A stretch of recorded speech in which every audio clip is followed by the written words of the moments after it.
Okay, so thank you very much.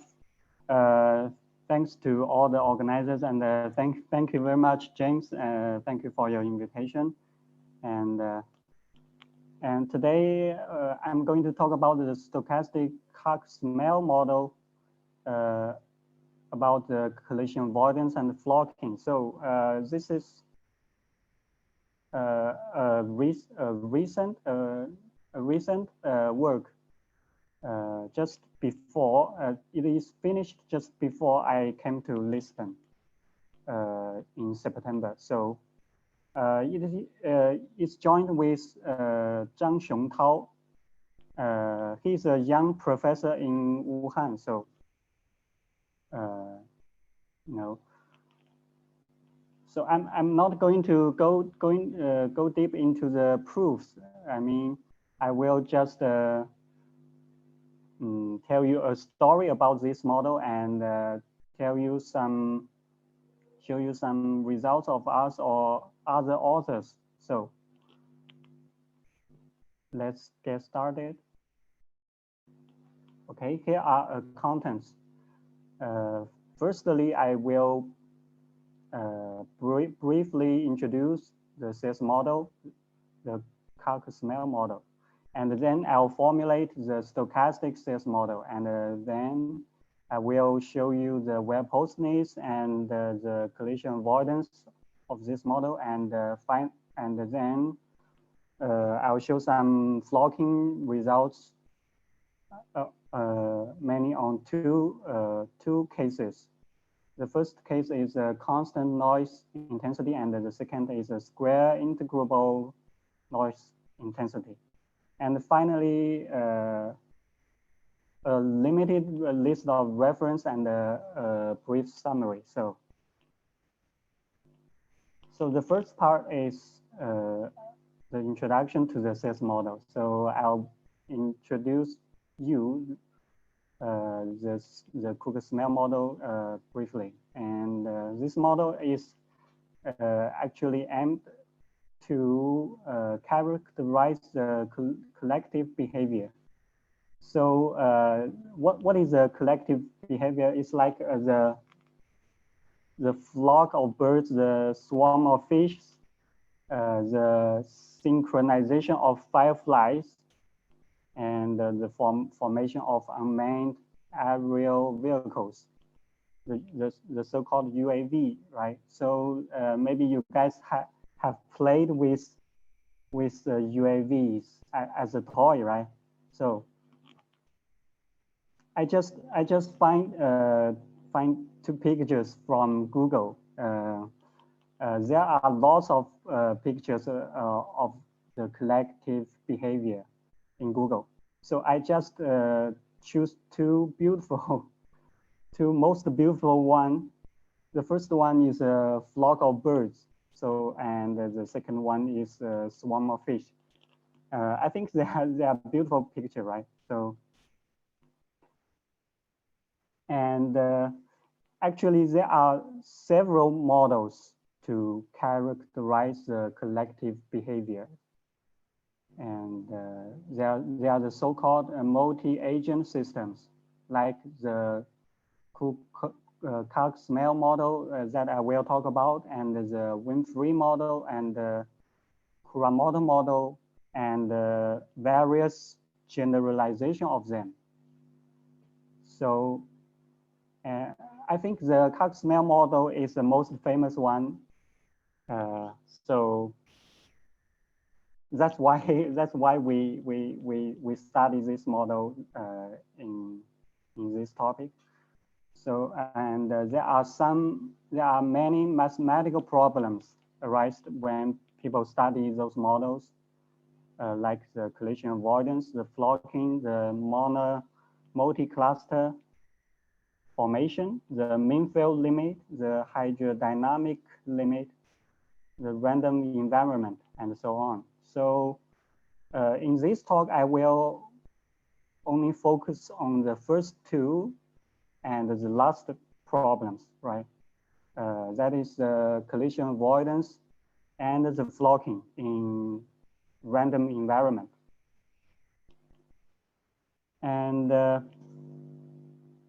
actually, those models, those three models, the Cucker-Smale model, Winfrey, Kumamoto model, they are all artificial. They are not natural, right?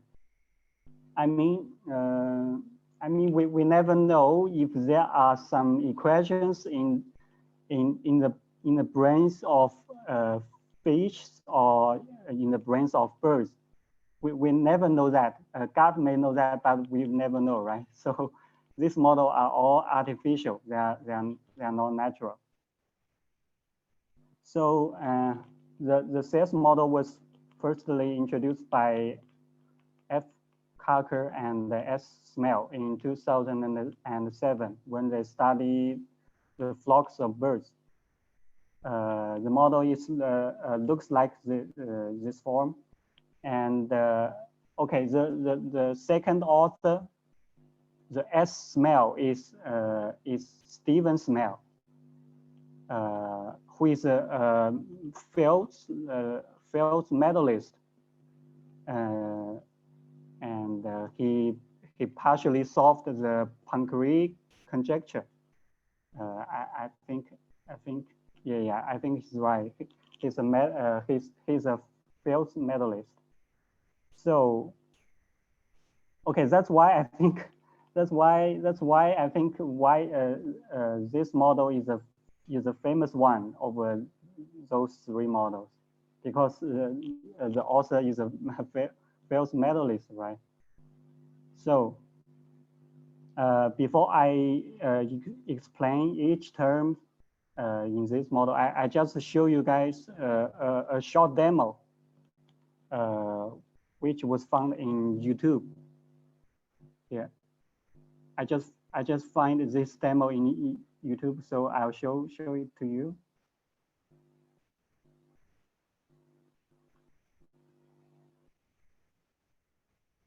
Okay, can you see the demo? I'll replay that. So this demo is produced by others. It's not by me. So it's just a very short simulation for the Cucker-Smale model, and okay, replay. As you can see, at the very beginning, all the particles have different velocity, and as they move on, their velocity tends to be uniform or to be equal, right? So that's exactly what the flocking means. So okay, you can also search on YouTube for the simulation, for the demo of Cucker-Smale. You just search the keywords Cucker-Smale, and you will find this demo. And let's go back to the model. So the tilde x here is the position, and the tilde v is the velocity of the particles. There are actually n. The capital N is a number of particles or agents, and the lambda here is a positive constant, indicating the coupling strength, and the psi here is a function which is called the communication weight. And as I said, this model is an artificial model, so we can just regard this psi here, the communication weight psi, as an artificial repulsive force, right? So it's just this repulsive force that push all the velocity of particles tends to be uniform. So the psi is just an artificial repulsive force. We can see in this way. So, And there are two common used examples for precise. One is a regular one, and the other one is a singular one. And the regular one, as you can see, is smooth everywhere. And the singular one has a singularity as the origin. So we can expect that if the repulsive force psi has strong enough singularity as the origin, then those particles should not collide, right? Because if they collide, then the repulsive force will be infinity, because psi has a singularity as the origin. If the singularity is strong enough, then those particles cannot be collide. So, okay, so this theorem is a case. It was proved by Carrillo et al. At 2017. Yeah. It says that if psi is of the form r to the minus alpha, with alpha larger than or equal to 1. So in this case, the psi has a strong singularity as the origin. Then if the initial position do not collide, then they will never collide in finite time. So in this case, the CS system has a unique global solution because the particles never collide. So the solution globally exists. Okay. So we can also just split the model, the original CS model, into two parts. The first part is microscopic parts. That is, we denote X bar and V bar as the center of position and the center of velocity, respectively. And then by the symmetry of the original model, we can easily derive that the X bar and the V bar satisfies this kind of equations. And the equations for X bar, V bar can be explicitly solved, right? The V bar is always equal to V bar 0, and X bar is a linear function in T. So it can that is amounts to saying that the macroscopic parts can be uniquely and explicitly solved. So if we just subtract the macroscopic parts from the original system, then we get a microscopic parts. And then the microscopic parts, we denote them as X and V. Then X and V satisfies the same equations as X tilde, V tilde in the original CS model. But there are an additional constraints on X and V, because it's due to the definition of X and V, because we just subtract the center of position and the center of velocity from the original model. So the macroscopic parts should be identically, their summation should be identically equal to 0, right? So that's a constraint. Okay. Okay, so now we have a definition for flocking. So right now we will define the flocking in a mathematical way. So we say the SAS system has a flocking if the solution XV, XV is a solution of the microscopic parts. If XV satisfies the following two conditions, the first one is the norm of V, the norm of V tends to 0 as time t tends to infinity. So this condition means the velocity alignment. That's to say, as the time goes to infinity, the macroscopic velocity is also the relative velocity. So the relative velocity tends to 0 as time tends to infinity.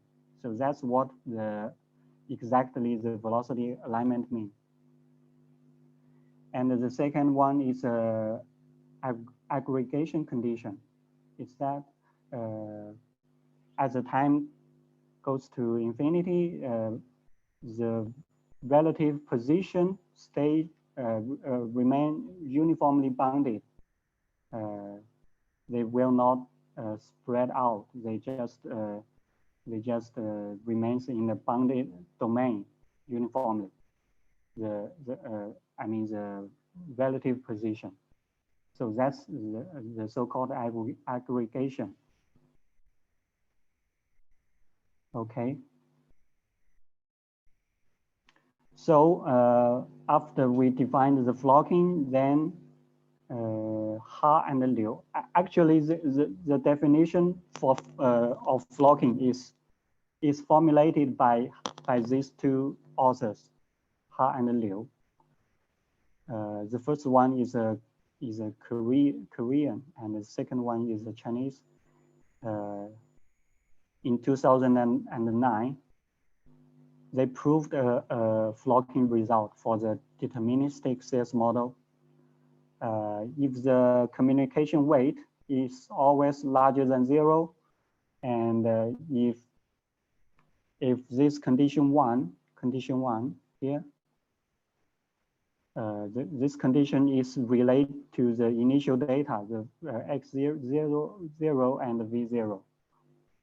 If this condition holds, then there exists a constant, a positive constant, xm, such that for all time t, xt is uniformly bounded by xm, and vt decays exponentially fast, right? Exponentially fast as time t goes to infinity. So, okay, so we have two observations here. If the integral of psi equal to infinity. For example, psi r equal to r to the minus alpha with alpha less than or equal to 1, then this integral is will diverges, right? So in this case, the condition 1 says nothing, right? Because the right-hand side is infinity. So condition 1 always holds. And in this case, the results lead to an unconditional flocking. So that actually they do not define the unconditional flocking in seriously. They do not define that, but they just call if there is no such condition, no condition like the condition 1, which is related to the initial data. If there's no such condition and the flocking occurs, then they call it the unconditional flocking, but they never define that. They just call that unconditional flocking. And if this integral less than infinity, that is the integral converges. For example, psi r is also the singular form and with alpha larger than 1, then this is the case. and the results just lead to an conditional flocking, right? They also do not define the so-called conditional flocking. What they have defined is just the flocking, and if there is some condition related to the initial data, they call it the unconditional, the conditional flocking. If there is no such condition, then they call it the conditional flocking. So, and okay, so what I need to emphasize here is that the condition 1 is only related to the initial data. Okay, so we will go back here later when we talk about the stochastic SAS model. Okay. So now I'm going to formulate the stochastic SAS model. It's just it's just replace the lambda psi in the deterministic SAS model by lambda psi minus d w dot. So here w dot is a white noise. So that's a common way to, I mean, to formulate to go from a deterministic model to a stochastic model, right? We just add white noise in a natural way. So the coefficient d here is a time-dependent noise intensity. So if we replace lambda psi by lambda psi minus d w dot, then we get a stochastic model, and we call that the stochastic SAS model. So that's why we do that. It's just we just add to the artificial repulsive force and noise, right? In this way. So this minus sign is just for convenience. It's not essential, because if w dot is a white noise, minus w dot is also a white noise. So do not worry about that, the minus sign. Okay, so if we do the replacement, then we get a stochastic SAS model looking like that. And in this case, the initial data is also random. It's a random variable, right? It's actually it's a random vector. So, okay. We also need the macroscopic parts of the stochastic SAS model. That is in a very similar way to the deterministic SAS model. We just subtract the center of the position and the center of velocity from the original stochastic SAS model. And then we get the microscopic parts, and this microscopic parts X and V satisfies the centered stochastic SAS model. And I just label this centered stochastic SAS model as SCS, as you can see here. Because usually people also call the centered model, the centered SAS model as a SAS model, because they are basically equivalent, right? Because the macroscopic parts can be solved explicitly. So we just consider the centered model. Okay, so the centered model looks like in this way. So actually, it's just add a multiplicative noise to the original SAS model. And okay, naturally the center of xi and the center of vi should be practically zero, almost surely. So, okay, that's a stochastic model. So the next step is to establish the well-postedness of the stochastic model. And firstly, we need to define the solution. So we just define the solution locally in a local way. So we need a stopping time tau here, and we define the solution up to tau, which means the solution is just I mean envelope from time 0 to time tau. So that's a local solution. Because in this stage we are not sure if there are any collisions between particles. So we just firstly define the solution locally.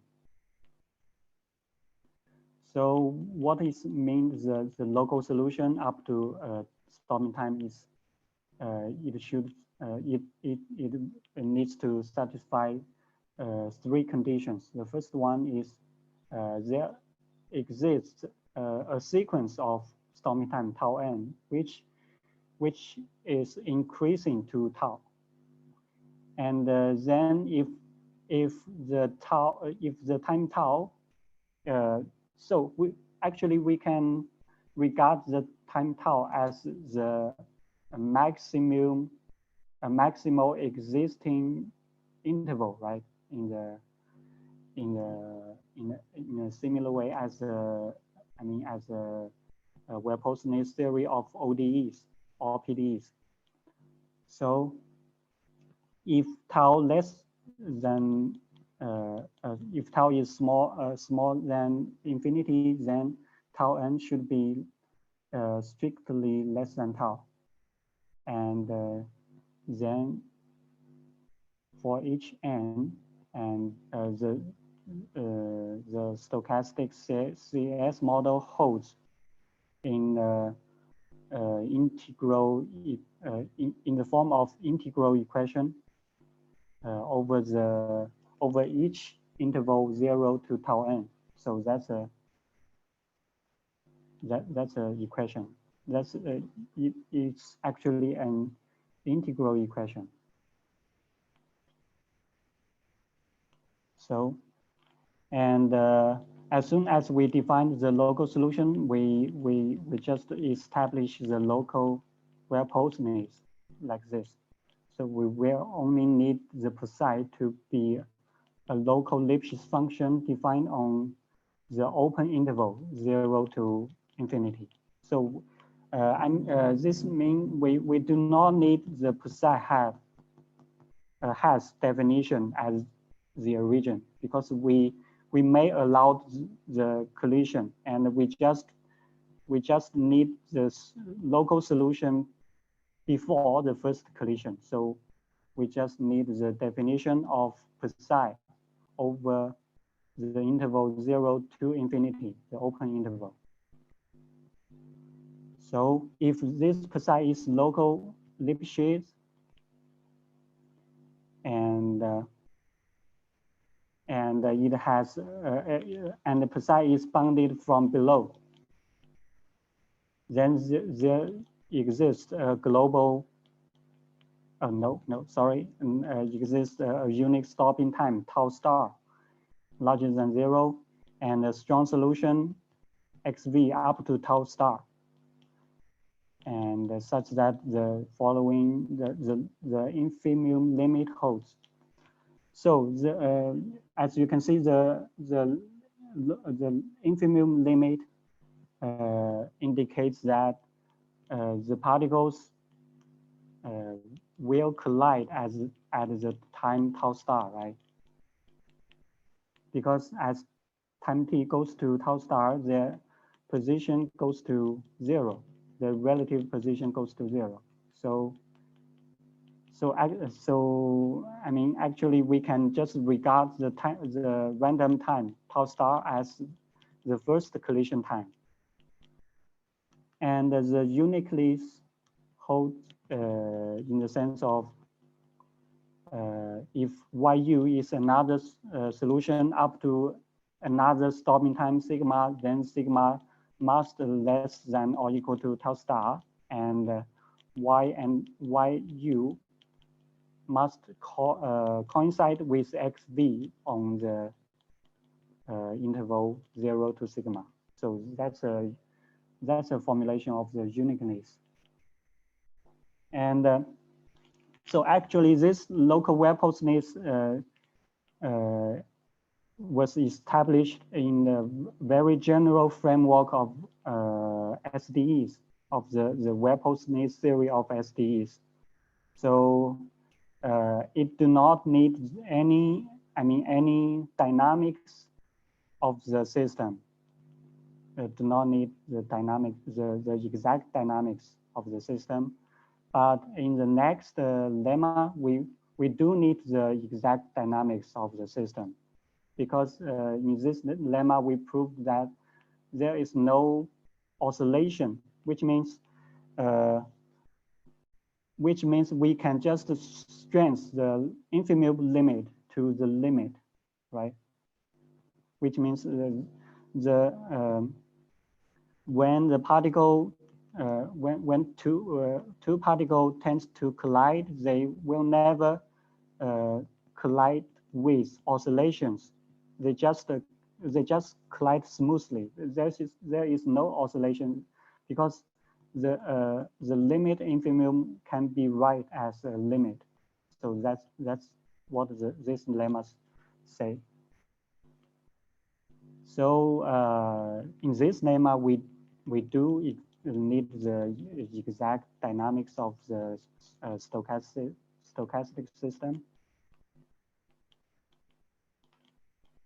And okay, so next we just proved the collision avoidance. But we need more assumptions on the initial data and on the communication function per side here. So the first condition is for the initial data. The initial data, that means the velocity components of the initial data must have a moment of arbitrary order, right? So, and the second and the third assumption is for the communication per side. So actually, oh, I'm not right down here. Actually, we can easily verify that the per side of the form r to the minus alpha, with alpha larger than or equal to 1. That is the strong singular case satisfies these two assumptions for per side. So that means in the stochastic case, if the communication has strong enough singularity as the origin, then there will be no collision as well for the stochastic system. So in this case, we can also obtain a global solution. So that's collision avoidance. And okay, next we will turn to the flocking behavior of the stochastic SAS model. Okay, so first we have an a priori estimates. Oh, okay, sorry. A priori estimates for the stochastic SAS system looks like this. So this is just a corollary of the classical comparison theorem for the stochastic differential equations. So if you're familiar with the theory of SDEs, then there is a comparison theorem for SDEs. And then we apply Ito's formula and the comparison theorem. We just get this a priori estimates. Okay, so okay, I have some remarks for the estimates. Okay, here is an exponential term in the bounds of V. So if psi is identically zero, then this exponential term is just the exponential martingale of the stochastic integral. And if psi and d are constants, then this exponential term is just the so-called geometric Brownian motion. So, okay, so why I just make these two remarks? Because we just need actually we need the exponential martingale here to to do a lot of estimates. We need the exponential martingale. Okay, so here is a result of N and Ha in 2010. They just proved that if psi is larger than or equal to 0 and d is a constant, it's a non-zero constant, then the stochastic system has a pathwise flocking. What does the pathwise flocking mean? It's the following. It's with probability 1, the norm of the velocity tends to 0 and the norm of the position remains bounded, uniformly bounded. So that's a pathwise flocking. So, okay, sorry. As we can see, he just needs the psi to be larger than or equal to 0. So that is to say, even if psi equal to 0 identically, that is, if there is no communication weight, then the system still has pathwise flocking. So that's very, that looks strange, but that is reasonable, right? Because if we look back to the estimates, if psi is identically 0, then the right hand side is an exponential martingale, and we know that the exponential martingale and this is a constant, right? He said this is a constant here. So this exponential martingale is actually the exponential martingale for the Brownian motion. So it's well known that the exponential martingale for Brownian motion will tends to 0. Tends to 0 pathwisely as the time tends to infinity, because the Brownian motion has at most the gross order of square root of t, right? So it will be dominated by this term. So this exponential martingale will always tend to 0 if we look at each path. So that's why he has the pathwise flocking here, and he only needs psi to be larger than or equal to 0. That is, he just allows the psi equal to 0. So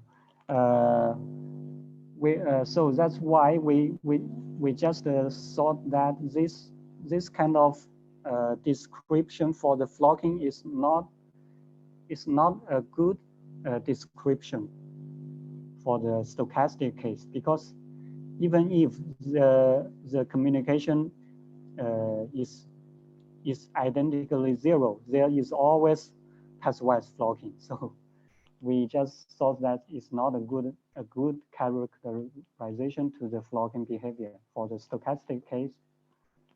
And there is another result of this guy in 2014 and in 2019. They said that if the noise intensity is a constant, and if the psi, the communication weight psi, has a positive lower bound, right? Has a positive lower bound. This lower bound is related to the constant, the noise intensity. So in this case, mean square flocking occurs. So what is the mean square flocking? Is looks like this. Is that the mean square of the velocity tends to zero, and the mean square of the position remains uniformly bounded. So that's a mean square flocking. And if the upper bound of the psi less than a positive constant relates to the noise intensity, then the system will not have a mean square flocking. So that's their result. So this result can also be I mean, it's also an easily consequence of the estimates we see here. It's also a consequence of this kind of estimates.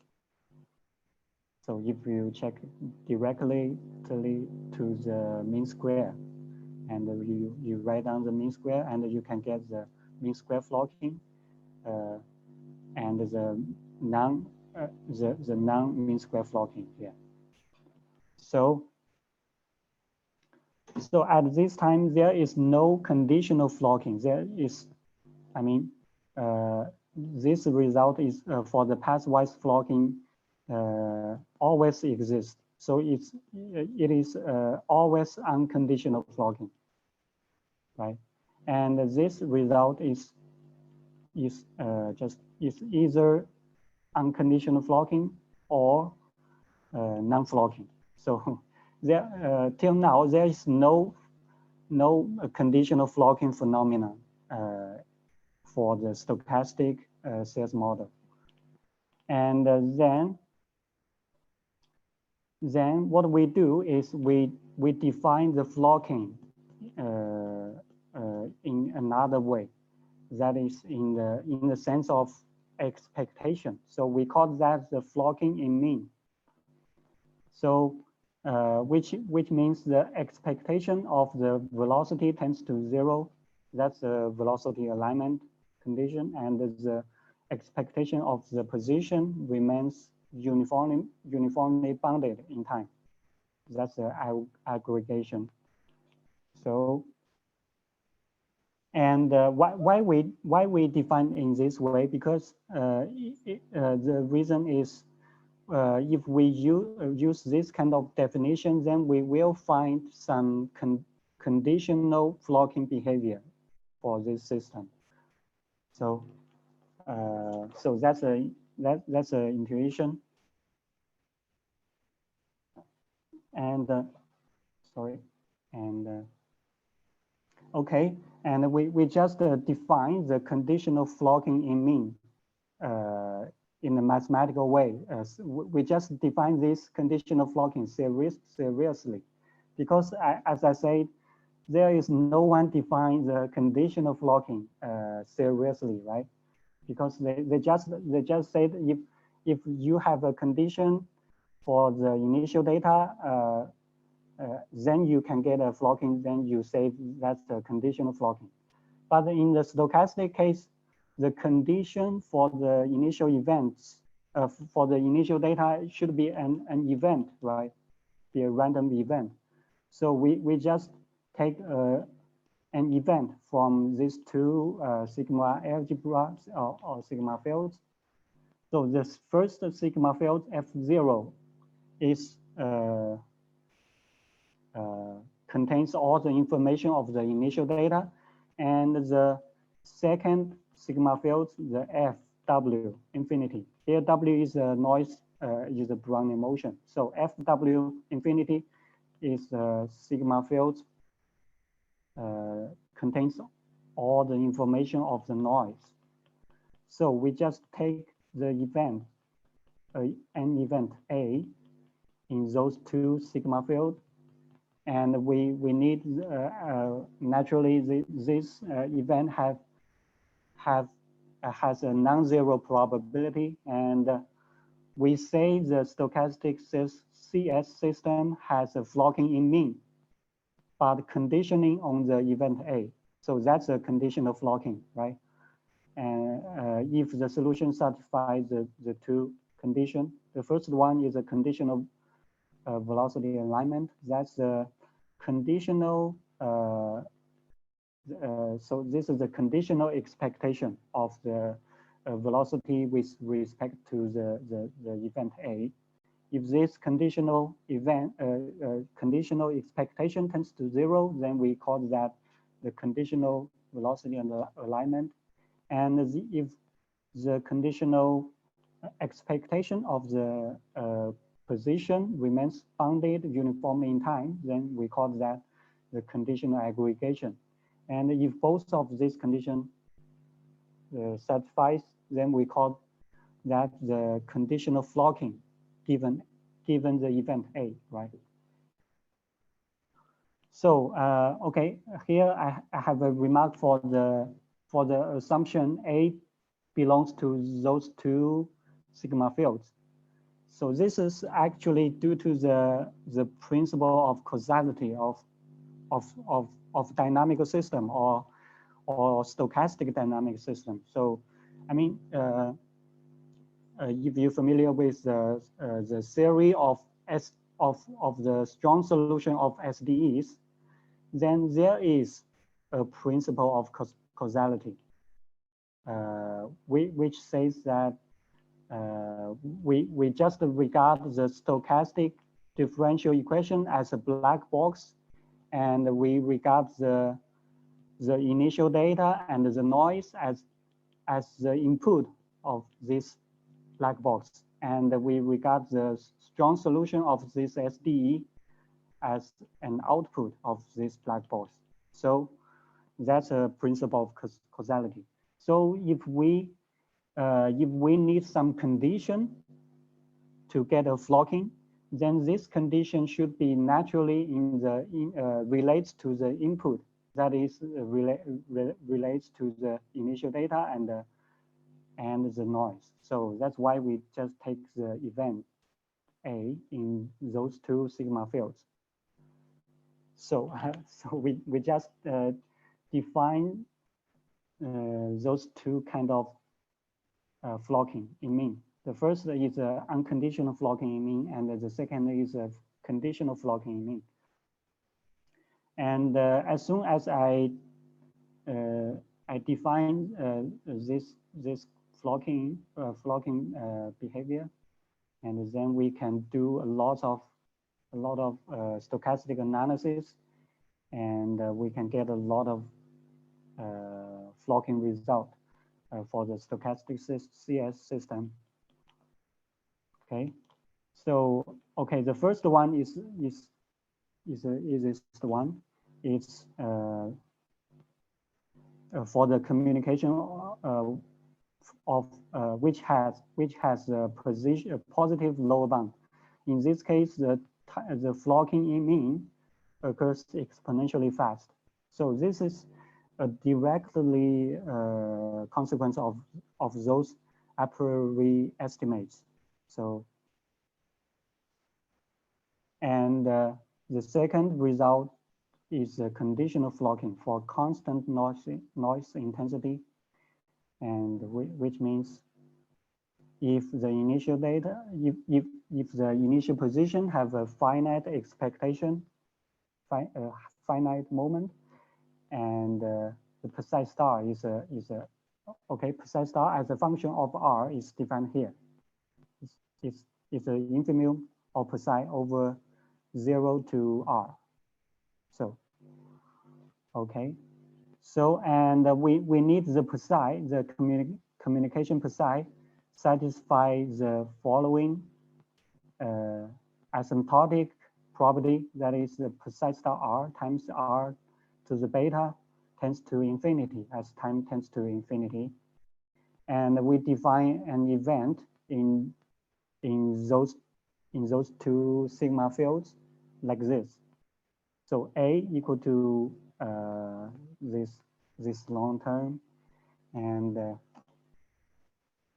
actually this event A does have a positive probability because this time integral of the exponential martingale actually it satisfies the inverse gamma distribution. So this infinite time integral is actually almost usually finite, and it obeys the inverse gamma distribution. So according to this, we can easily verify that the event A always has positive probability, and we can get the condition aggregation in mean given A like this, and we can get two types of conditional flocking. If the initial velocity has a q ordered moment, finite moment, then the flocking in mean occurs algebraically fast in this way. And if the initial velocity is bounded, this is bounded in the probability sense. That is, the essential supreme of the velocity is finite. So in this case, the conditional flocking occurs exponentially fast. And we can easily verify that those two kind of communication weight both satisfy the condition for psi for all alpha larger than 0. So that's a conditional flocking.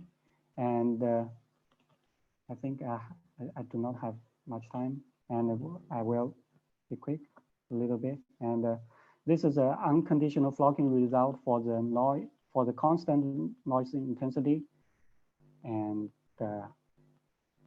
we need a strong assumption for the communication psi. And in this case, the unconditional flocking in mean occurs algebraically fast, and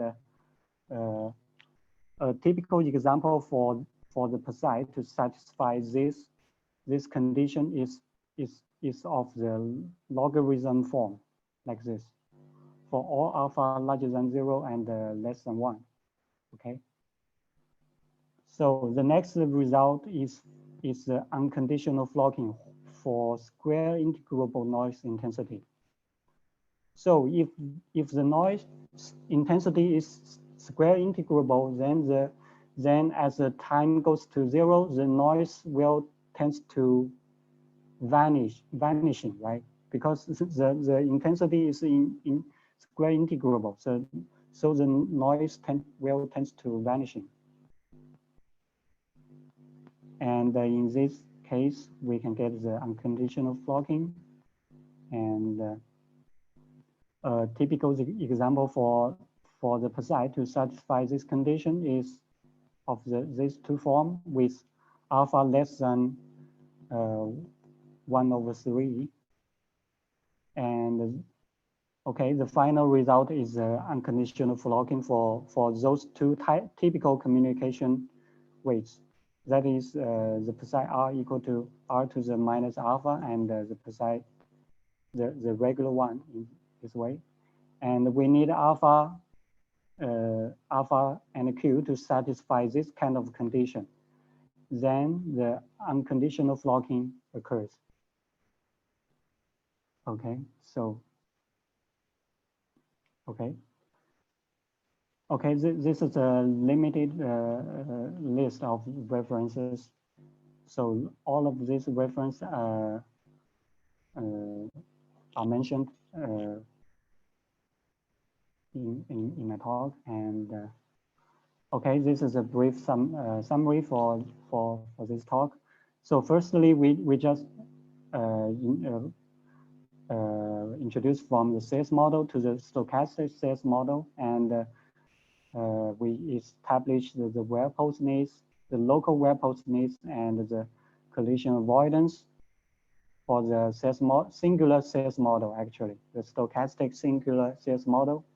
And the collision avoidance is for the case of the communication weights have strong enough singularity. So, and finally, we have some flocking behaviors.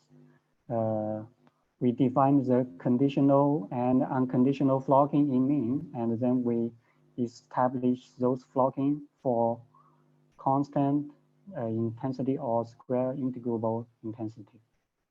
So okay, that's all for my talk. I think I just stop here, and thank you for your attention. Thank you.